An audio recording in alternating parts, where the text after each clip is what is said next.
Wouldn't it be fantastic to get $1 million or more in seed funding so you could finally get your fledgling business off the ground? You can also probably take those awesome entrepreneurial ideas in your head and turn them into reality.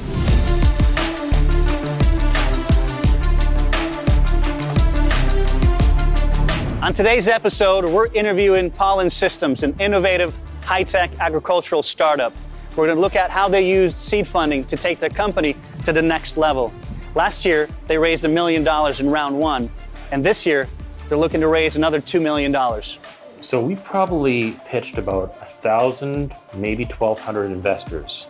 It's not easy to get seed funding, but once you unlock the secrets of getting it done and what that involves, incredible things will happen and opportunities will abound in scaling your business and growing your company. Let's go check out where their office is, and we'll hear more. Tell us about how you found investors to pitch to. The most important thing about a pitch deck is telling a story. In this interview, we're going to ask them a wide range of questions about how difficult it was for them to get seed funding, what ultimately convinced the investors that their company was worth investing in. You're telling how you're going to be the next Facebook. And we're also going to take a look at their incredible capability of putting together unforgettable pitches that actually won them the GeekWire Elevator Pitch Competition of 2019. With venture capital, it's a marriage almost. You're going to spend 3 or 4 or 5 years with this person on the other side of the table. Make sure you like this channel, subscribe below if you haven't already, so that you don't miss any videos from UpFlip.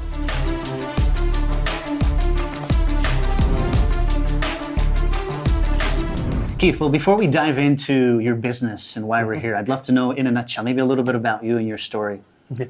So to us, pollen represents data, visible and invisible, that pervades farms throughout the world. Pollen Systems harvest that data, turning it into actionable insight that help people grow better crops.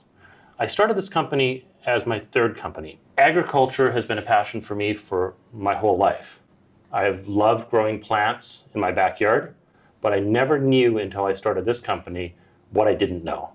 The fact that you can actually collect tons of data, terabytes of data, that you can then process and analyze and turn into actionable insight for farmers that helps them grow better crops. Seems like high-tech stuff. It's very high-tech stuff.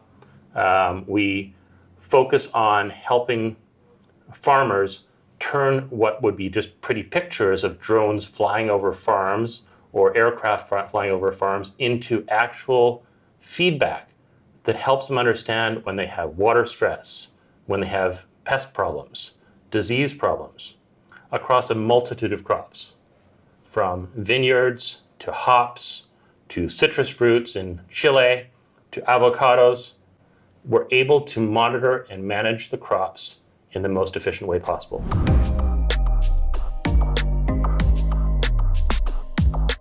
How much money did you guys raise in seed funding? And then for those that don't know, what is seed funding?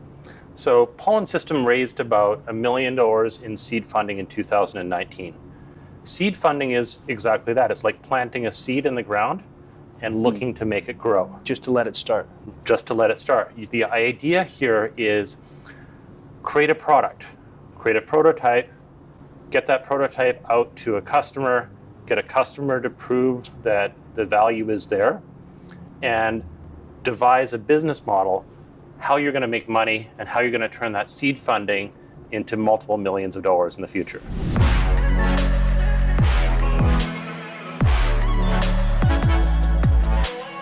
Keith, tell us about how you found investors to pitch to. You mentioned 1,200 over, and you mentioned a couple different names, but let's touch on that a little bit more. I think I'd like our audience to know which resources they can utilize to find the investors they can pitch to.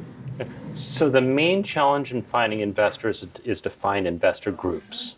Mm-hmm. There are various organizations around the world that bring together angel investors that people can pitch to raise money. So these are called angel investment groups. One example is the Keiretsu Forum, which has thousands of investors around the world who come to hear entrepreneurs pitch their company. Now, there is the Alliance of Angels here in Seattle. 200 people get into a room where they have lunch and they hear the pitches. That's how you raise money. How competitive is it to get into those groups? So every month, investment groups meet to review pitches from entrepreneurs. At the beginning of the month, typically 40 companies apply to get in the door. Of those 40 companies, 8 of them go to screening and 4 of them make the cut. Those 4 who make the cut go in front of 200 investors and showcase their product or solution. Out of those 4, 1 or 2 of them actually gets any money from the group they're presenting to. So it all depends on how good your pitch is to determine whether or not you get to be in those final 4 and you eventually get to raise money. Wow. What's a pitch deck? For most of us, I don't think we know what that is. So a pitch deck is typically 7 to 10 slides Okay. that describe your business. You want to capture the attention of the folks who are listening to you. You want to tell them about the market, what the market opportunity is, how much money could you possibly make from the business. You want to talk to them about how you're going to sell your solution, who are your customers. You want to tell them a little bit about your product, but most times a lot of people talk too much about the product. All of that boils down to a story about your company. You're telling your story, you're telling how you're going to be the next Facebook, or you're Right. telling how you're going to be the next SpaceX, okay? And you're convincing people that it is the right time for them to make an investment in your company.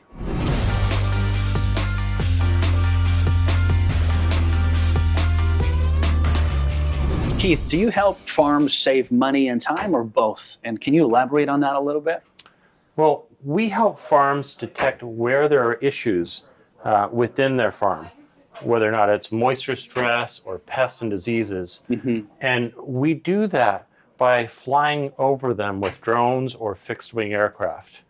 That allows them to save time and labor in that they don't actually have to walk out to the specific area or take an ATV out to a specific area to try and investigate what the problems might be. We can detect from the air issues that we can address in a very proactive and efficient process. I love that. Smaller farmers typically walk all the rows themselves, Right. and they're able to investigate plant health in, say, up to 20 acres. When you're talking a 2,000 acre farm, it's very difficult for any farmer to actually investigate the entire property in a short amount of time. Yeah, you've got all that room. We give them the eyes in the sky to see what's going on throughout the property, and then we tell them where to go to do further investigation and to fix the problem.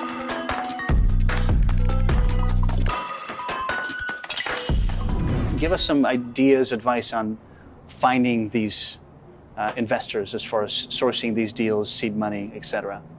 So before you even source seed money, you need to bootstrap. Don't be thinking about taking a large salary while you get the company going. What do you mean by bootstrap? Bootstrapping basically means that you put your own money, your own time, your own talents into the business before you get any sort of seed money. Is that important for the investors to see that you've done that, or? The more you can prove to investors that you've poured your own assets, your own time, your own thought process into the business, the more likely an investor is going to bet on you as the jockey who's going to make it Right. to the end of the stretch. That makes sense. Once you've done that, then you look at your friends, you look at your family members to help you get to the first stage in the seed funding process. Okay, so your You closest use people. that information and their advice, quite frankly, because you're not only looking for money from people.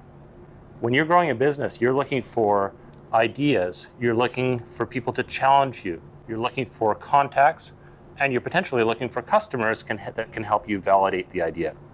All of these conversations, almost even more importantly than the actual money that's raised from seed funds, are giving you the direction you need to make your business successful.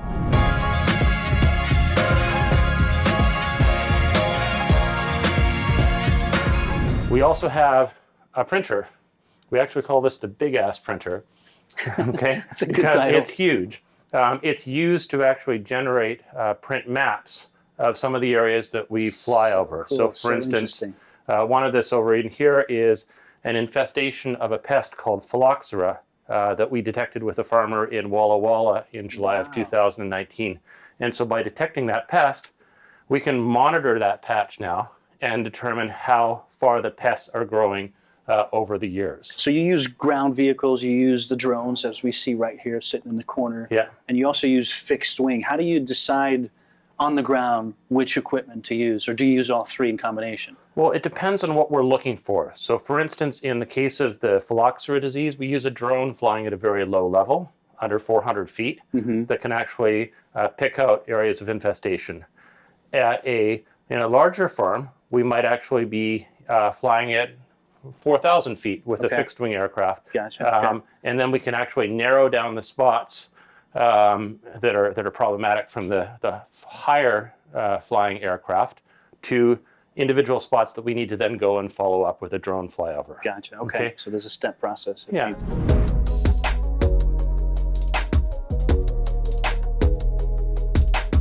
Give us a little bit of snippet. What's the difference between an angel investor and a venture capital? Yeah, so I've raised money from both venture capitalists and from angel investors in the past. Angel investors typically deal very much with emotions, okay? If they like your company, they like your pitch, they're willing to sit down and chat with you. Venture capitalists want a very structured approach to your business. They want to buy 20% of their business. They're going to ask a lot more specific information about your business and how you're going to grow it. So two completely different audiences, two completely different pitches. With venture capital, it's a marriage almost. You're going to spend 3 or 4 or 5 years with this person on the other side of the table. So you actually need to get to know them and to understand that you're going to be able to relate to them and work well with them.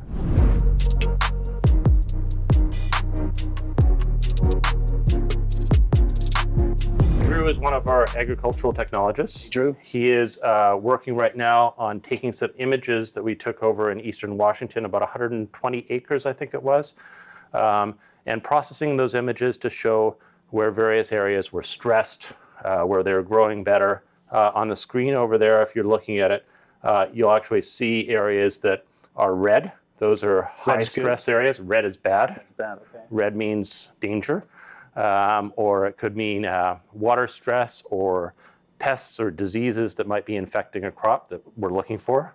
In the middle, he's actually visually inspecting some of the pictures that we took to basically see if in that area he's detecting any issues with the leaves or with the growth of the plants.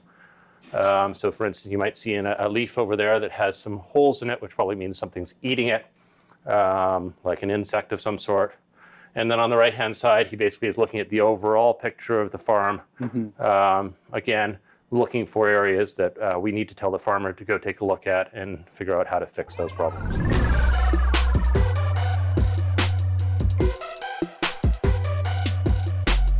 How many investors, Keith, did you have to pitch before getting the funding? So we probably pitched about 1,000, maybe 1,200 investors over a period of about a year to be able to secure the 32 investors that have so far invested in the company. That is an overwhelming number. Yeah. That's literally 3 investors a day if you worked 365 days a year. Yeah, most of the time we'll actually present to organizations like the Keiretsu Forum or the Alliance of Angels. And that's when 100 people or 200 people get into a room and they learn about your business. I see, okay. You have 7 or 10 minutes to present your ideas to the group, and then you have 7 or 10 minutes of follow-up questions. In that time, you have to convince the audience to engage with you and follow up with you over coffee, over lunch, in person to further explain your idea.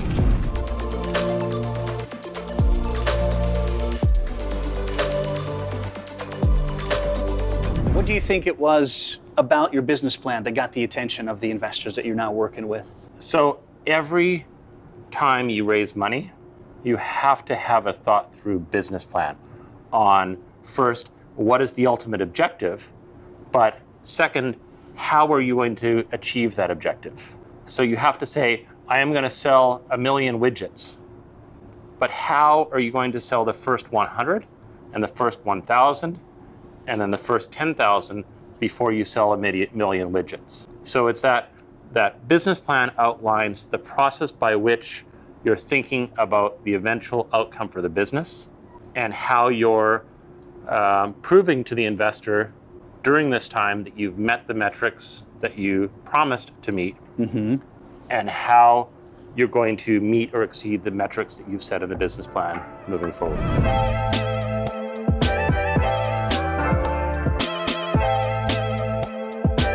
The most important thing about a pitch deck is telling a story. A story, okay. The story has to be compelling and interesting to the reader. Too many times I see entrepreneurs get up there and start talking about their product without having a story as to why they built the company in the first place. So it's important for them to know the story before even hearing about the product. Yeah, you want to really excite people who are investing in your company that not only are you an interesting person, but you've got a compelling vision that can lead to a successful exit. In 60 seconds, you really need to present in a nutshell what your company is all about. Okay? And so that's why there are 2 long sentences that I put together that I memorize. What are they? Love to hear it. Pollen represents data, visible and invisible, that pervades farms throughout the world. Pollen Systems harvest that data, turning it into actionable insight that helps farmers grow better crops. Period. Those 2 sentences are interesting to the audience. Right. Grip them, and then you can talk about whatever you want.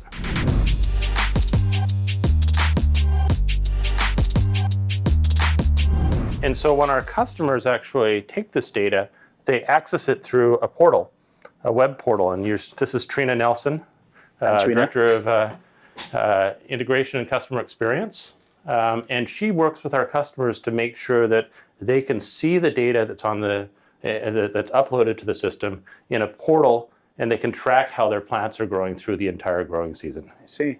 So we've not only got the images in the full field, they can really identify the change over time. They can see how areas are developing.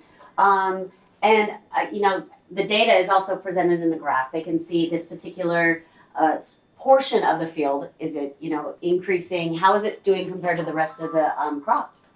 And I heard you're implementing in the next year AI.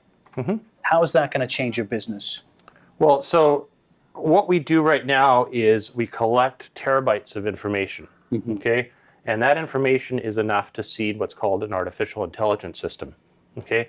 That system could be, instead of Drew looking for pests or diseases or red blotches or green blotches, could actually do that in an automated fashion, reducing the time it takes for us to process the images and getting a turnaround back to the farmers in a more efficient manner.